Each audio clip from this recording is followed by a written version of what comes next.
I'm happy to start the first workshop with HAPPYNeuron, and it's a great privilege to have Professor Franck Tarpin. As you can see, he's an engineer, he's a passionate inventor, and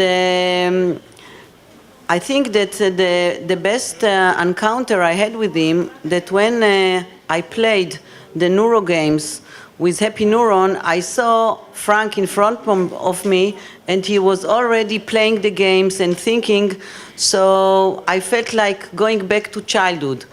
Of course, it's not simple childhood because it's difficult games, because you really need your cognition. And I think I would let Franck to introduce him and his team, and I hope you enjoy this session. So please, Franck. Thank you very much, everybody. So I'm probably the only professor in computer science in the room. But I'm very happy, and that's the first time that I have so many neurologists in front of me for doing a session. So I hope that you will enjoy. So yes, HAPPYNeuron is a recent company, but actually it's based on work we have been doing with Dr. Bernard here, if you can stand up just, who is neurologist, not specialized in multiple sclerosis, but more in Alzheimer's disease and neurodegenerative conditions. And he's the head of the neuropsychology department in the neurology hospital in Lyon. We are coming from France. And Didier Ganassia, who is also there, who is the managing director of HAPPYNeuron, and hopefully the three of us, we will run between you if you have questions or if you want to have more information on what we will do together. You are many, so hopefully we can spend time with each of you. So our know-how is really to try to create, validate, and distribute scientifically based, what we call interactive and tailor-made stimulation programs, of course, computer-based stimulation programs. Often our software are used inside more global method, protocols, and so on. So computerized is not the magic bullet that will solve all the issues, but it's part of a treatment with medicament and non-medicamental treatment. Our vision, so we heard this morning a lot about brain reserve, so this neuroplasticity in terms of change inside the brain, mainly the connections. I heard this morning about even the size of the axon. I didn't know about that before this morning. So of course, when we propose some activities, cognitive activities, the aim is to stimulate and to increase this brain reserve. There is also a second part that hasn't been discussed this morning, is what we call the cognitive reserve, which is more in terms of process and tips and way of being or improve our abilities. So without, I would say, biological change, but just because people knew some new tips and techniques to perform better. And so we play on these two levels. Initially, we work more in the aging condition and how we can help people to increase their capital, their cognitive capital, to prevent the cognitive decline due to aging or due to Alzheimer, for instance. But running what we have done, many scientists came to us and say, okay, we are interested in what you are doing for another condition.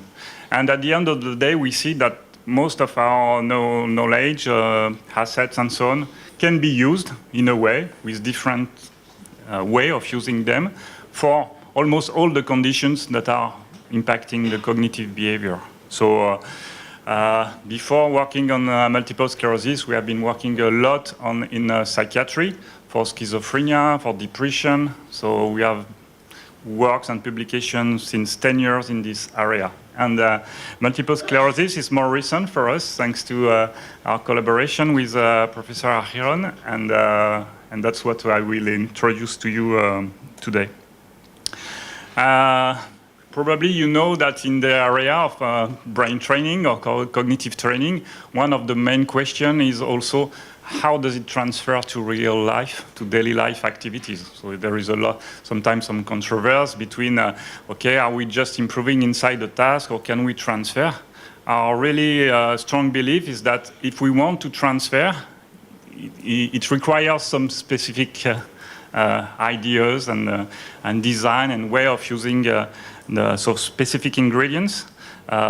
Simply playing games is not enough. Even if this morning I discovered that just playing a car driving game can have direct impact in the cells.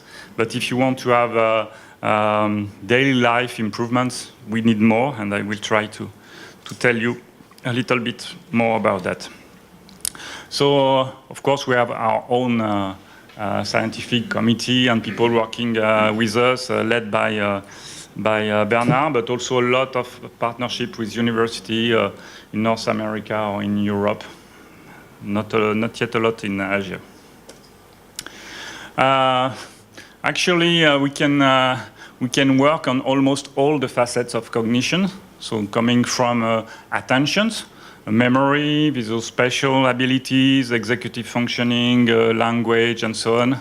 Even if language, of course, is more in each language, there are some specificities, so the games can be a little bit different. The other aspects are less dependent on language and on countries, so it's, of course, easier. So with now 15 years of work, we have been building a very large library of activities, training different parts of cognitive function, even sub-functions. When I say memory, actually, we can talk about visual memory, semantic memory, long-term, short-term, and so on. So usually I stay at the high level, but inside we can go in a more precise level. And so depending on the conditions, or once you have done a neuropsychological assessment, evaluation, when you know that someone has some difficulties in a specific area, we can select some specific games to train this area. And what is interesting when you have game engines is that, as you will see in a few minutes when you will try to play, depending... For one game design, let's say, to take a simple example, if I have a memory exercise, so I will display some items to you. You will have a few seconds to memorize, and then we can have what we call an interferential task, just to empty your working memory. And then we will ask you to retrieve and so on. So you have the main design, but then we can play, of course, on the number of items, the time you have to memorize, the difficulty of the interference tasks, the time you have to answer, and so on. And depending on how we are playing on these parameters, we can do a very easy task, typically the ones that we will use when we are doing rehabilitation with stroke patients who have lost a lot of capacity, so they have to start from the very basic task to very hard task.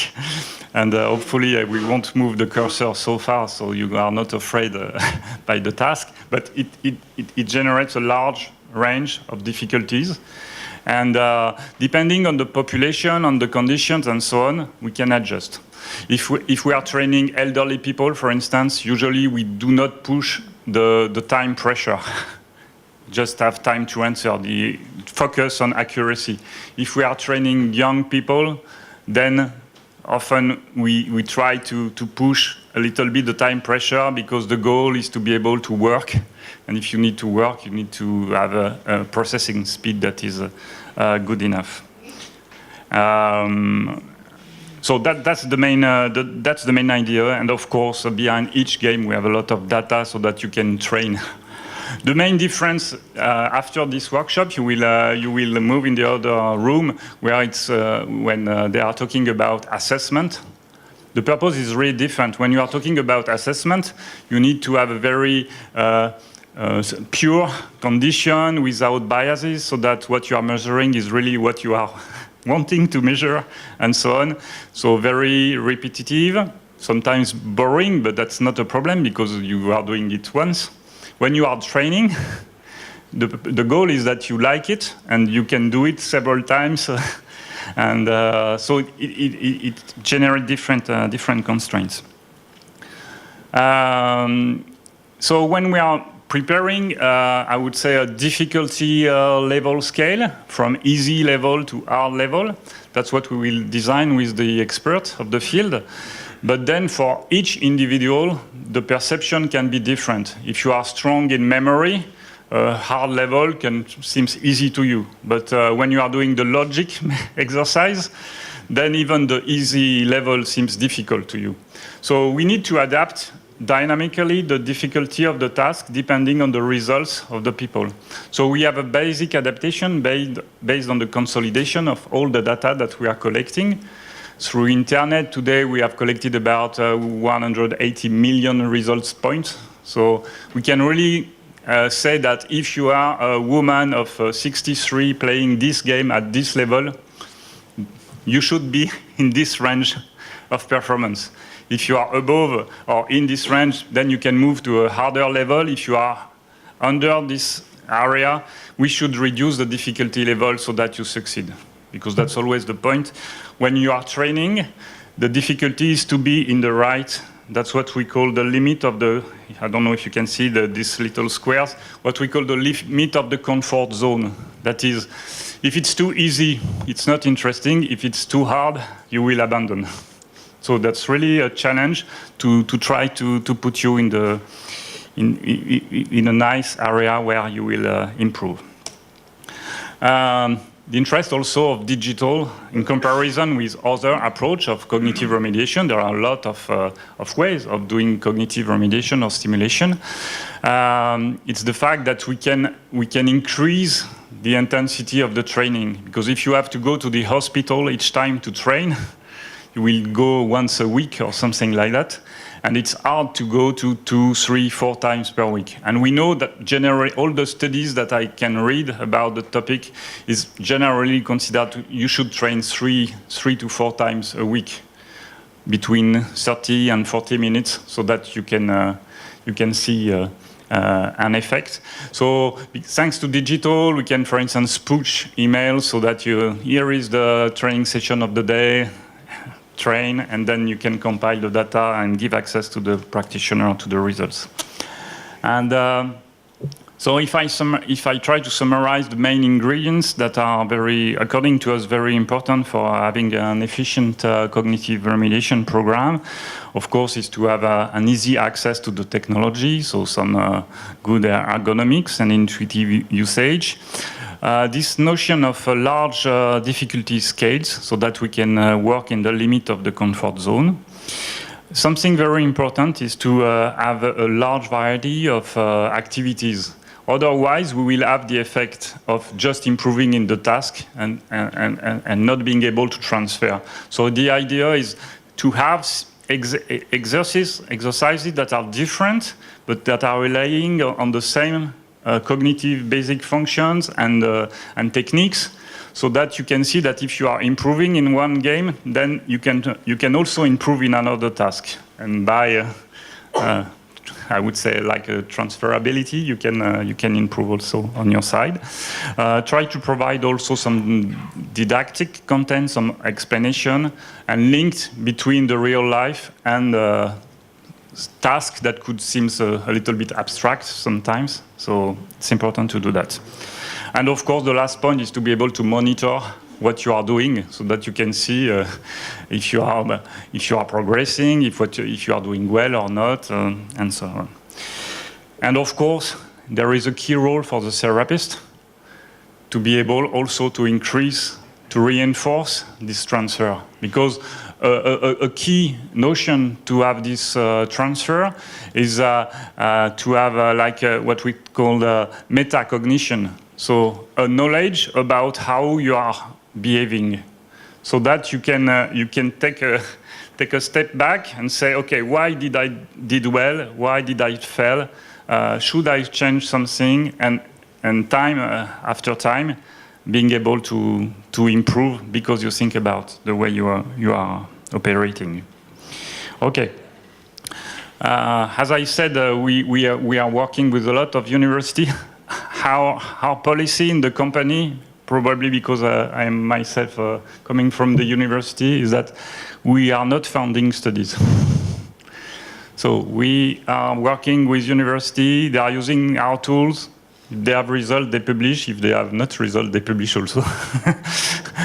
And so that's the way we are doing. And with in psychiatry, as I said, now the first work we were doing was in 2006, something like that. So now we have a large peer-reviewed publication with multicentric population and so on. And we are moving into into the medical device business, I would say, trying to register our software. Okay, so spoke enough. Time to play. So, if everything is going well, you should be on the home page of one of our product, which is the product dedicated to professionals. So you are supposed to log in. So there is a login button in the top right of the screen. So we have created an account for each of you, but finally I suggest that we are using the professional account, so as the doctor, so that you can monitor potential patients. And as a doctor, we can play at any level of the games. Because if we were a patient, we will start at level 1, and we will have to play many times before increasing the difficulty. So probably in the back, it's quite small, so I don't know if you can read. So the login is in capital MS, then Cognition 2016. And the password is in capital HN, like HAPPYNeuron, MS 2016.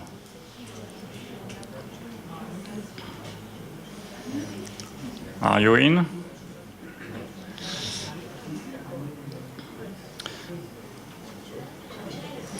So you are supposed to see a screen like this, okay? Yes? Password is HNMS 2016.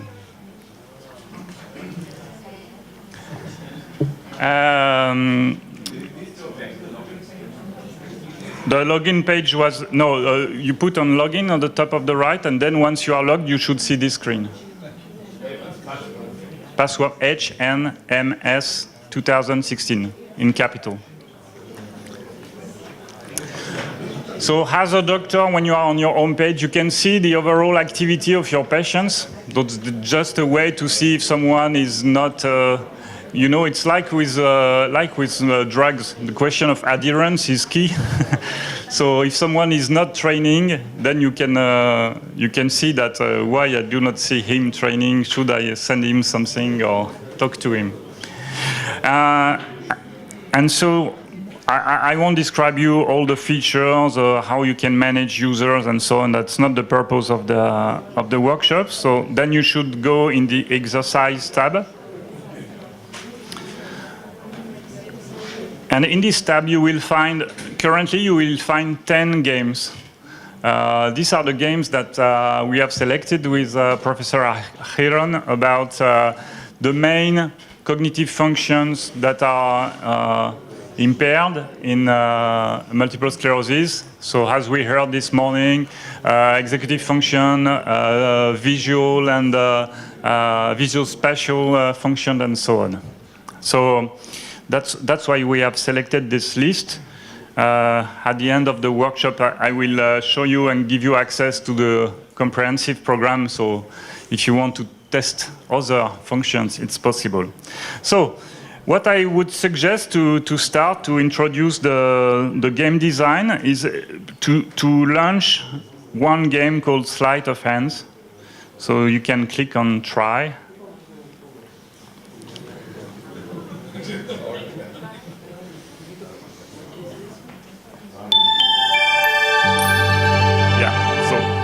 I would suggest that you switch off the sound, because as we are 20 computers, it will be, are you, yeah, that's it. Okay, so as we are logged in a therapist mode, we have access to the difficulty levels. To switch off, you can press near the F1 button on the top left of your keyboard. So if you are a patient, you don't see the difficulty level scale that we will see. You are directly inside the game. So you can read what we call the more information to relate what is trained in this game, how it can relate to real life, and so on. But we can go directly to the start button. So same, you have one new button called example. So this is for the very first time if you want to discover the task and to be sure that you understand what you will have to do. In this case, it's a very simple game design, so I will explain it and you will understand. So we can start because we are not so. I suggest to have fun. Let's take level 3, for instance. So the basic behavior is very simple. We display a picture of an hand. Here, what we call hand in action, so you do not see all the fingers, people are taking a pen or so on. And you have to answer as fast as possible if it's a right hand or a left hand. So it's really a matter of mental rotation and so on. So for the very first time, you have the right to use your hand. And the goal is to be able to answer without looking at your own hands, okay? So, and to answer, you can either click on the arrows on the screen or to press the arrows on your keyboard, left and right arrows. Okay? So, I can launch once for everybody, and then you try by yourself, and nobody will see your results.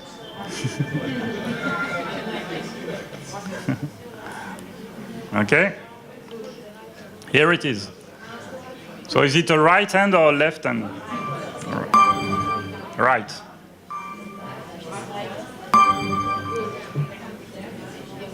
Left?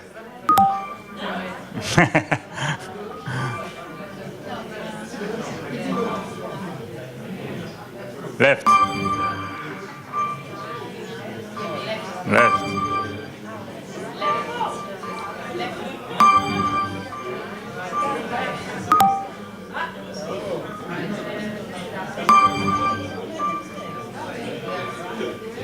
Left.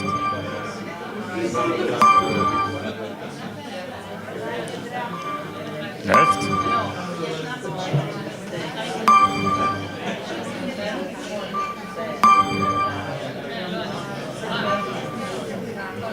Right.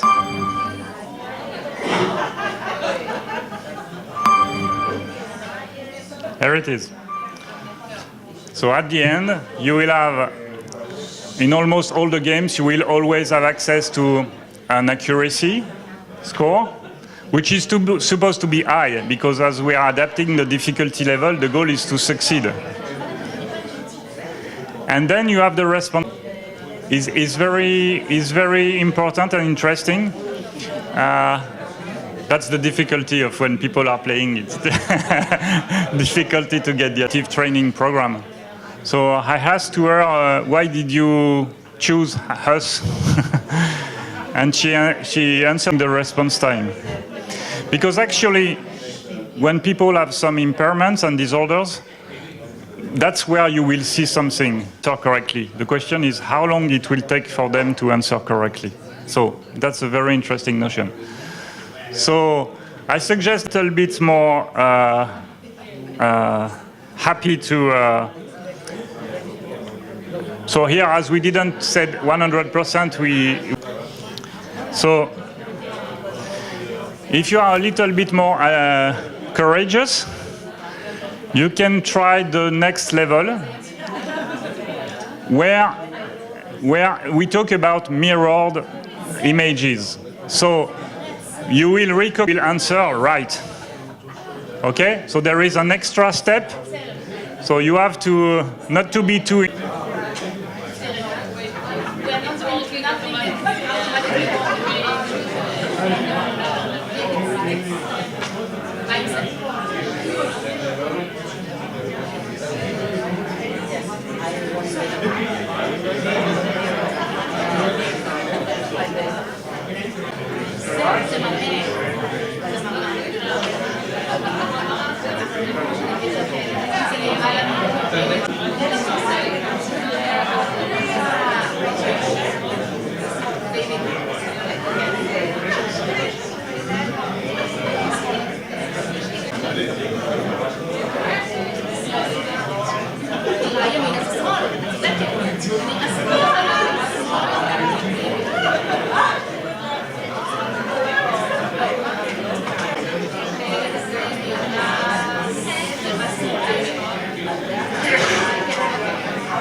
For you, it's not about sexism, but just the data that shows that usually women have more. You will be better.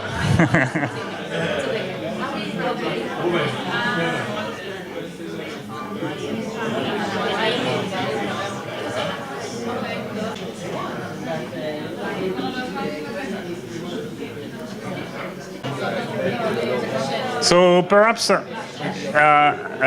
last game where we are working on the mental imagery and so on. It's called points of view. So in this case, you will have.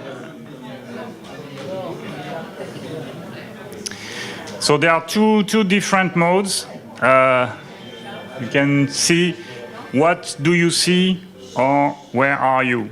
So we will have a scene with different objects and different points of view, and we will show pictures, and you will have to say from where the picture has been taken, or if I show you a point of view, what is the right picture, okay?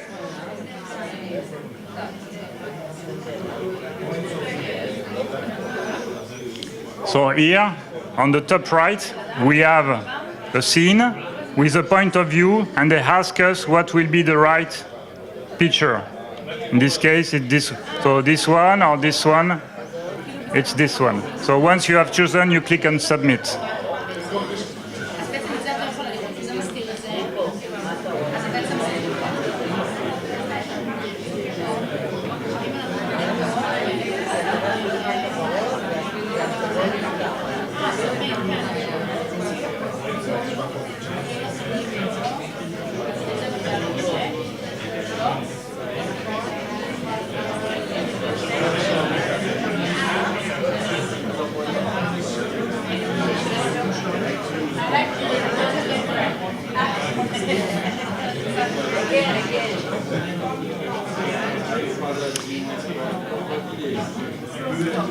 And so the other gameplay, where are you? So we see a picture and we need to say if the picture has been taken from this point or this point.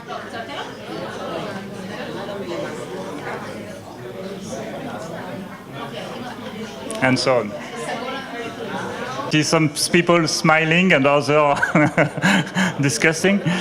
Perhaps to try by a not too hard game, let's try by the famous towers of Hanoi.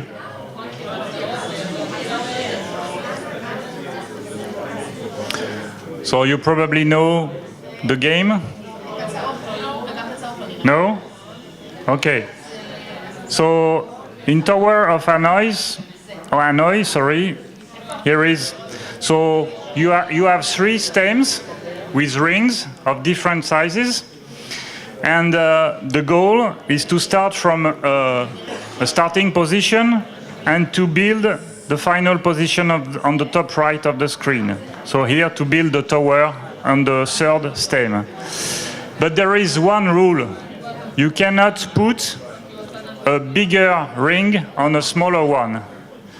So, and of course, because of the structure, you can only take one ring and put it somewhere. Okay? So, here I will need to do that first, but here I first need to go there so that I can move this one there and so on. Okay? The goal is to find the minimum number of moves. So if you solve it but with extra moves, it will ask you to retry. Okay? And so from a cognitive point of view, what is interesting is what we will see in harder levels is to split between goals and sub-goals. Because if you want to build the tower, often you first need to build a smaller tower somewhere else so that you can free a ring, move the ring, and so on. So before going directly to the intuitive move, which is often not the right one, you need to think about what should I do before. So let's try.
Situation, but you can feel a little bit something very interesting when we are doing brain training. In addition to a phenomenon that we have observed in all our studies, it's what we call the self-esteem reinforcement. And that's probably why in depression, for instance, it's interesting. And I'm sure that in the case of multiple sclerosis, it's also interesting to as long as you are playing and you are improving, you feel better.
And you can put 3 balls in the left and right basket, and only 2 in the middle one.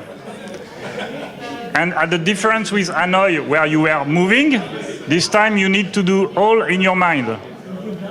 So, to go there, I need to put the number 2 here, so that I can put the 1 there, and then I go back with the 2 in the middle. So I need 3 moves to solve this one. Here, I put the 1, I put the 2 moves. here.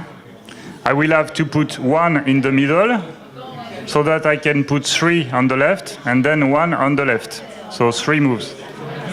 No? It's going too fast?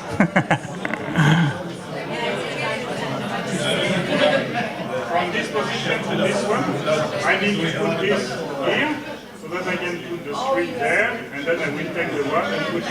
So I need 3 moves. But you don't do it, you need to see the moves. So it's about visualization.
The visual attention task.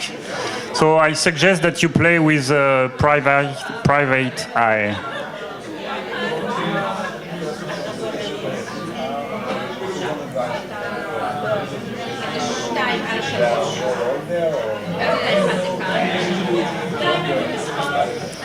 So it should be easy at the easy level.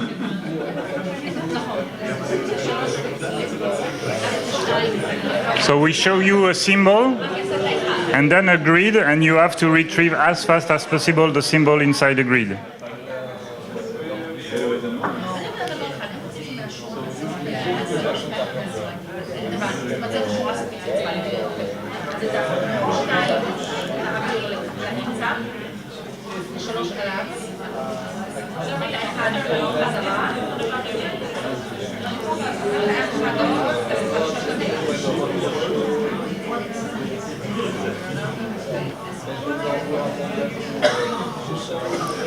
So there are easy ones and harder ones.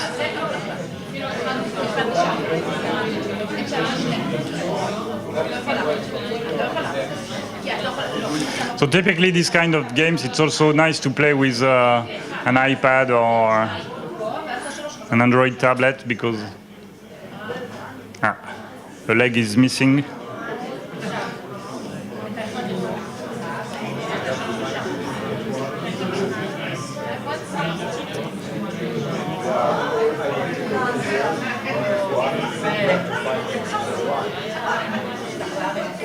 So let's play a harder level.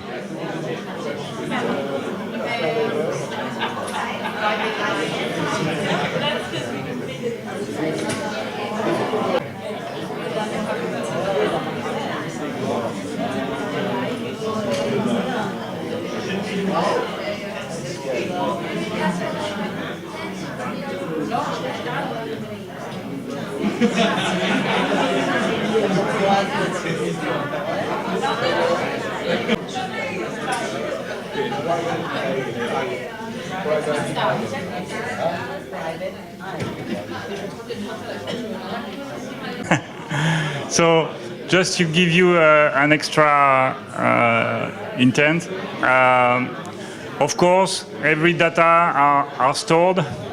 Not our games, because we played in therapist mode, so nothing has been recorded. But of course, if you click on a patient, if you go into the patient tab, then you can select your patient, see the history, when did he train or not, what levels, what is the history, and so on, the evolution of speed and accuracy, and so on.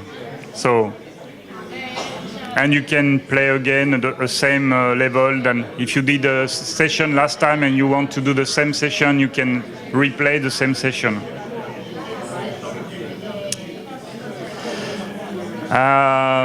Before ending,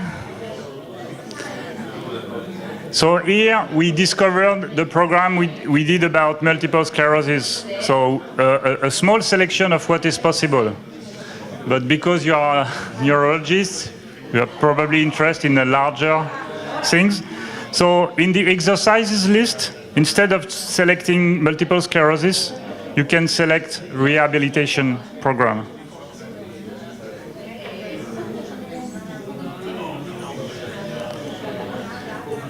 And you will see much more games. And if you take, let's say, what game did we play? Interesting game. Let's say, for instance, turn around and around.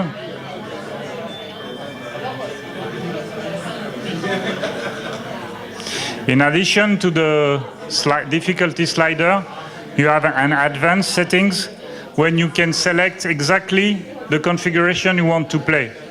So I want to play 5 situations with 3 objects, with different display mode, average complexity for 10 seconds, with only 10 seconds to answer, and without reminder. So this will be a hard level, okay? So that's why it's used a lot by neuropsychologists and therapists who are doing rehabilitation with patients. So you see, you just change the program in the exercise page, and please enjoy and discover new games so that you can have a test of what is possible.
I think it's time to release you.